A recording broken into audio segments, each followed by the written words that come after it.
ఈరోజు ఇక్కడ ఉన్న మా సోదరిమణులు కానీ మా సోదరులు కానీ 10 సంవత్సరాల నుంచి వేచి చూస్తా ఉన్న రేషన్ కార్డు ఎప్పుడు వస్తుంది ఎంఆర్ఓ ఆఫీస్ చుట్టూ తిరిగి మరి ఇబ్బంది పడి ఇక ఇయ్యరు ఆనాటి ప్రభుత్వం టీఆర్ఎస్ పార్టీ ప్రభుత్వం అని మేము చెప్పినాము. ఆ రోజు కాంగ్రెస్ పార్టీ ప్రభుత్వం వస్తే రేషన్ కార్డు ఎవరికైతే లేదో వారికి ఇప్పిస్తామని మీ మనోహర్ రెడ్డి గారు ఈ నియోజకవర్గ ప్రజలందరికీ కూడా మాట ఇవ్వడం జరిగింది.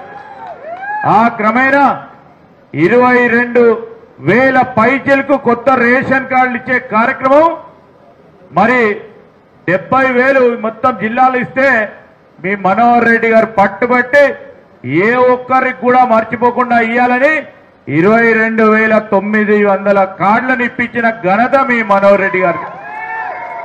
ఎందుకంటే ఆయన ఇంటింటా తిరుగుతున్నప్పుడు కానీ లేకుంటే ఎక్కడికైనా పోయినప్పుడు కానీ ఎలక్షన్ సందర్భంలో కానీ మీ ఇంట్లో ఆడపిల్ల పెళ్ళైతే ఆ పుట్టినింట్లో రేషన్ కార్డులో ఉన్న ఆమె పేరు తీసుకుపోతుండే, మళ్ళీ అత్తగారింట్లో రేషన్ కార్డులో యాడ్ చేయని వారి భర్తను వారి ఇంటి కుటుంబ సభ్యులు తిరిగి యాసాడిపోయి వాళ్ళకు ఇప్పటి వరకు కూడా ఆ రేషన్ కార్డులో చేర్చలే.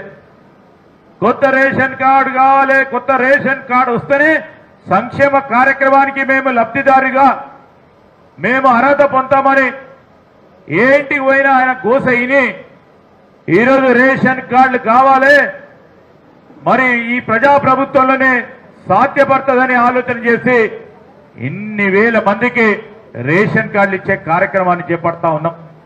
మీరందరూ ఆలోచన చేయండి. రేషన్ కార్డులు అదేవిధంగా 3,500 పైచిలుకు ఇల్లు లేని నిరుపేదలకు ఇల్లు ఇచ్చే కార్యక్రమం ముఖ్యమంత్రి రేవంత్ రెడ్డి గారి నాయకత్వంలో ఇక్కడ ఉన్న మీ శాసనసభ్యులు మనోహర్ రెడ్డి గారు కానీ ఈ ప్రాంతానికి పెద్ద దిక్కుగా ఉన్న మరి స్పీకర్ గా ఉన్న ప్రసాద్ గారి ఆధ్వర్యంలో జరుగుతా ఉన్న ఈ కార్యక్రమం 3,500 మందికి ఈ రోజు నిరుపేదకు ఇల్లు కట్టించే కార్యక్రమాన్ని మొదలుపెట్టాం. ఒకసారి ఎందుకు మార్పు వచ్చిందో, మార్పు రావాలని కోరిన వారికి ఈ రోజు టీఆర్ఎస్ నాయకత్వం రోజు మాట్లాడుతూ ఉంటారే మార్పేడ కనబడుతున్నామని. ఆ పేదోడిని అడగమని చెప్తా ఉన్నా.